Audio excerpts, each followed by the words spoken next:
y'all, so today as we look at the diaphragm, I will show you some anatomy and then breathing exercises to help release that diaphragm. Be patient with yourself. You can also release your diaphragm simply by breathing in for 5 to 8 seconds, holding that as long as you're comfortable, and slowly releasing. This will be a good way to warm up your diaphragm if you want to get in there with more finger pressure and do the techniques that we're talking about today. Anatomy of the diaphragm from the side view here is it will attach to your sternum and your lower 6 ribs, then also to your upper lumbar spine. So because it's kind of a dome, it will come down such as this, and be sitting right in this area.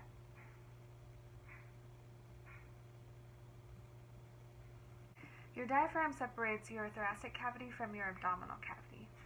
The central tendon of it lies right in here. Because this is kind of like a balloon shape right on top, the tendon comes right up in the middle, and when it contracts, it actually pulls the muscle fibers down this way so that your lungs can fill with air. It creates like a suction effect. And then when it releases, it pushes the air out. You can see why if the diaphragm comes all the way down to the lower ribs, and this is your xiphoid process where you can start to access into your abdominal cavity right in here. You can influence the edges of this muscle belly all the way around.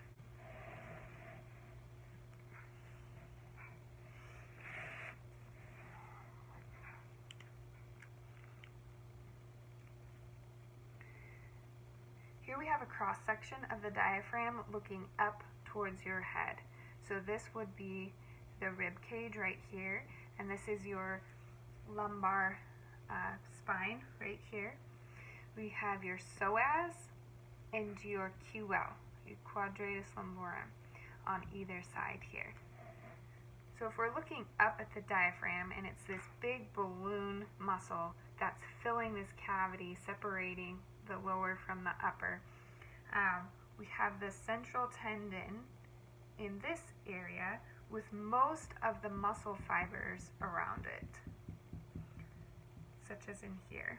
When we get down in this area, we need places for our veins and arteries, our esophagus to come through.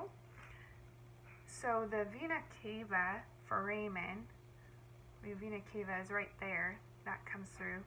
That brings the deoxygenated blood back to the heart. The abdominal aorta comes through about in here, and your esophageal hiatus, where your esophagus comes through, it sits right in the middle. Overview of the diaphragm, we have looking up towards your head, vena cava comes through here, the esophagus, the aorta comes through there, and this is the central tendon area of that big diaphragm muscle. Here we are with the diaphragm release demonstration, and you want to find your xiphoid process and go below that. Do some deep breaths all the way in,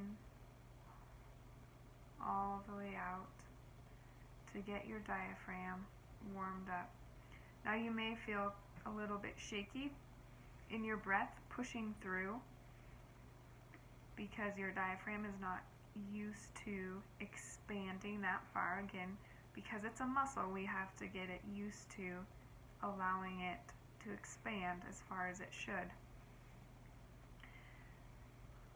So when we go in here underneath the ribs, we will be able to palpate just the edges of the diaphragm all the way around the ribs, like I showed in the anatomy section.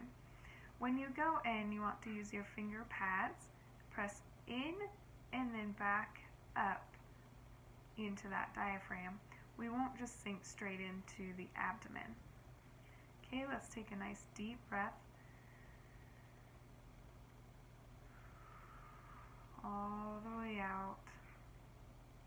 And when we go all the way out, that diaphragm is sinking back up into that balloon shape.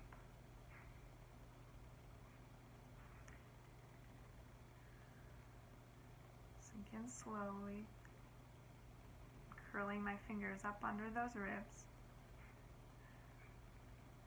And then when we take a breath in, that diaphragm will fall down again, and we can feel the pressure against our fingers.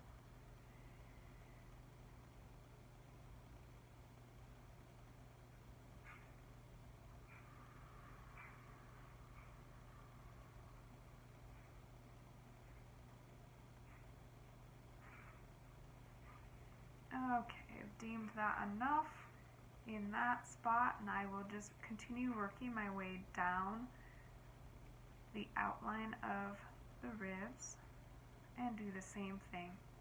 Nice breath all the way in, all the way out, and it may take you 20 seconds.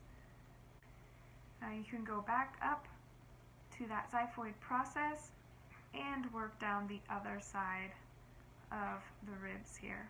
Keep that same amount of pressure right there so that you're not just coming in and out with that diaphragm, but you're causing some resistance to that diaphragm so that it will send a signal to the muscle fibers saying you have to release here in order to expand a little bit more, and that way we can take a deeper breath. Again, the techniques that we're going over today can be a little bit uncomfortable, but you don't want to experience extreme discomfort. If you're going in too deep or too pointed into the abdominal cavity, you may experience more discomfort. We want to be up under those ribs like this. So if you have any questions, feel free to let me know, and we'll see you soon.